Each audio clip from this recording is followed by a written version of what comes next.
cara Harut Marut wa Marut, dua malaikat nupang hebat-hebatna ketika Gusti Allah ngajadikeun Kangjeng Nabi Adam. Begitu Kangjeng Nabi Adam diturunkan ke alam dunia, eta malaikat protes kabeh ka Gusti Allah. Cek malaikat, Gusti ataj'alu fiha mayufsidu wa yasfiku dima wa nahnu nusabbihuka wa nuqaddisu lak. Gusti,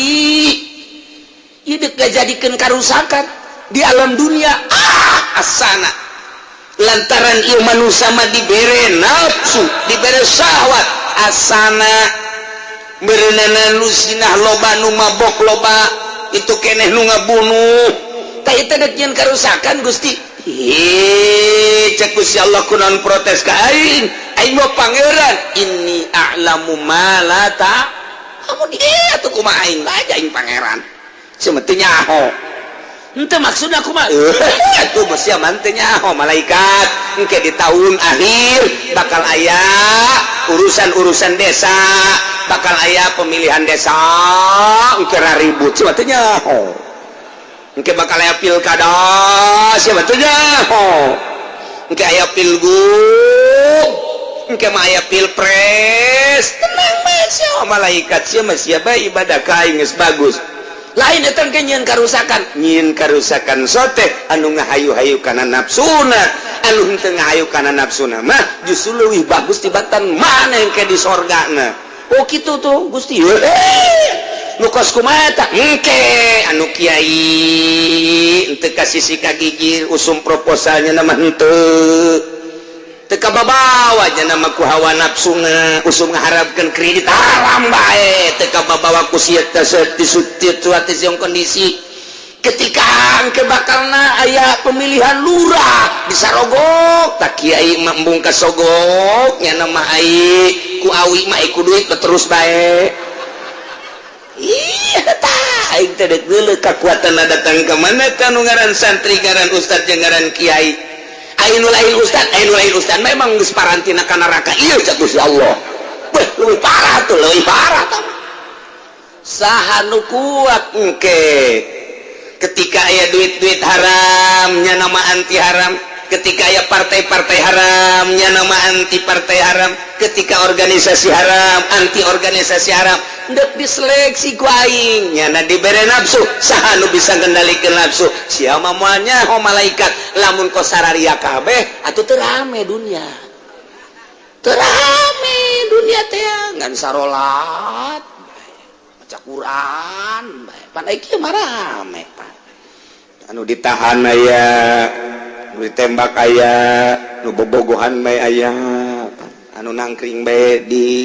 ditutu di mana kadang-kadang atuh aya macam-macam deres anu ngorakene mah panu kolot atuh ngabombonceng jahe loba kene deres tuh lain ustad mah pugu ustad ih manya ustad kamari ge kapanggih make kumis palsu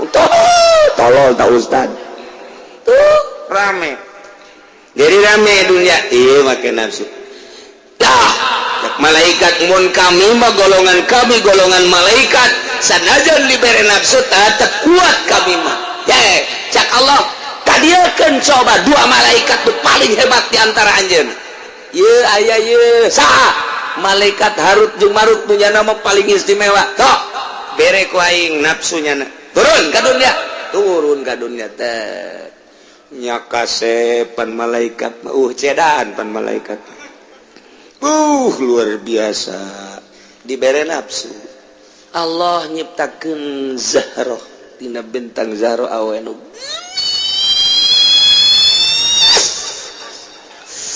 aduh pokona malamun urang neueuh ka Siti Zahroh tamah ahsani basarin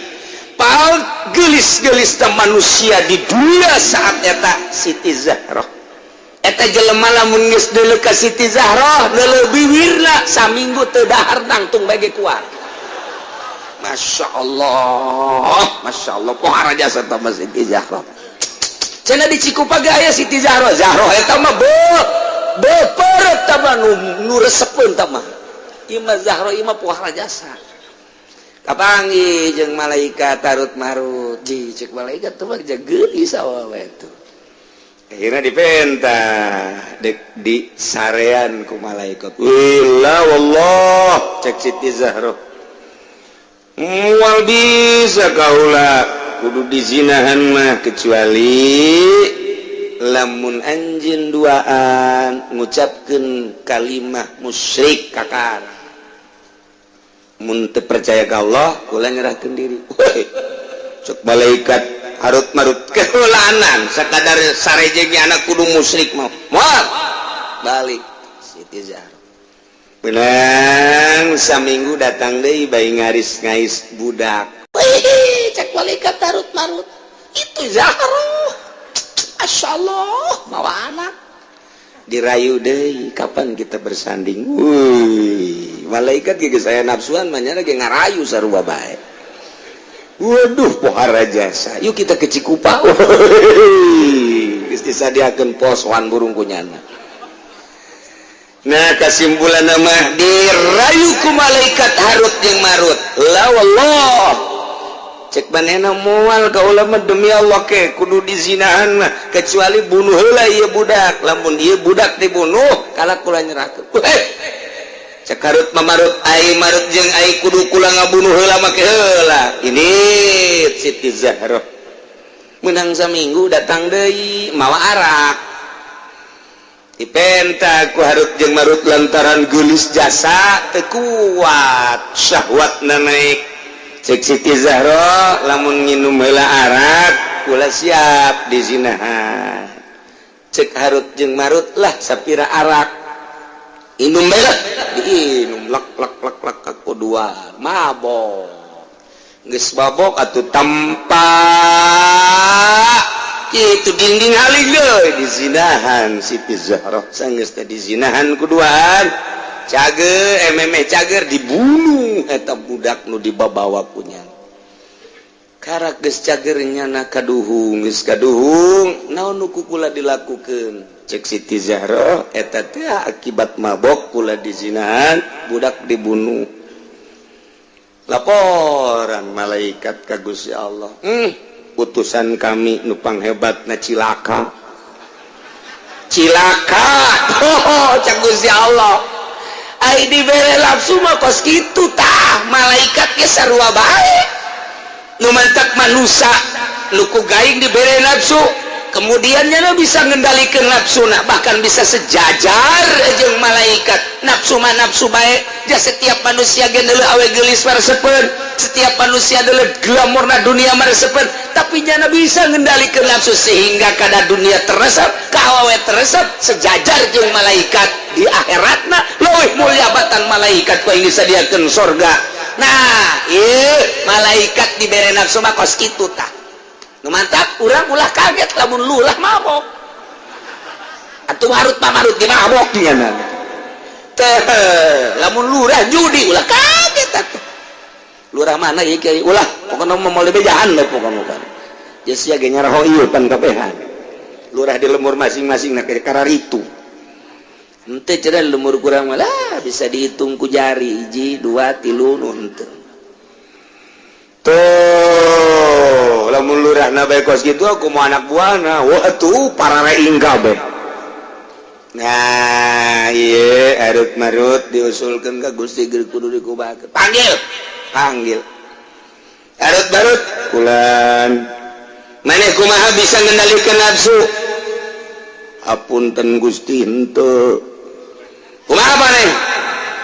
abdi ku resep-resepna ka Siti Zahra sehingga abdi mabok geus mabok zina geus zina ngabunuh abdi geus cukup jang contoh pikeun anak Adam terus bakal diceritakeun engke ku kiai-kiai ku penerus para nabi bahwa malaikatnya diberi hawa nafsu teh teu kuateun geus di mana manusia bisa ngendalikeun hawa nafsuna istimewa balik kain salamet berarti nah geus eta mah urusanna geus jelas kuari mah maneh bae daek disiksa di dunia apang ke bae di akhirat terus-terusan disiksana cek harut jeung marut di dunia bae Gusti di dunia bae apang ke di akhirat di dunia bae abdi mah pokona salila dunia abdi siksa kumaha Gusti bae urungkeun seuleuh urungkeun seuleuh talian harut jeung marut cincang sukuna kaluhurkeun suku kaluhurkeun hulu ka handapkeun geburkeun seuneu di handap datang ka kuari disiksa na kos kitu menteknya ngarep-ngarep jasa ngarep-ngarep geura kiamat bae harut-harut aing panas jasa cakeun lah ieu asal ngadege bae nyana sora azan Allahu akbar cak harut-marut angel keneh ieu aya keneh nu azan cak kana lamun ka ngadenge kieu mah nyana haleluya tere kiamat ye cek kana ieu tah eta nyana masal ngadenge suara azan sedih lain sedih naon angel keneh berarti ka kiamat asal ngadenge kerusakan nyana mah bunga berarti tere ka kiamat tah bangsa ngadenge Lutfi Hasan korupsi bunga nyana mah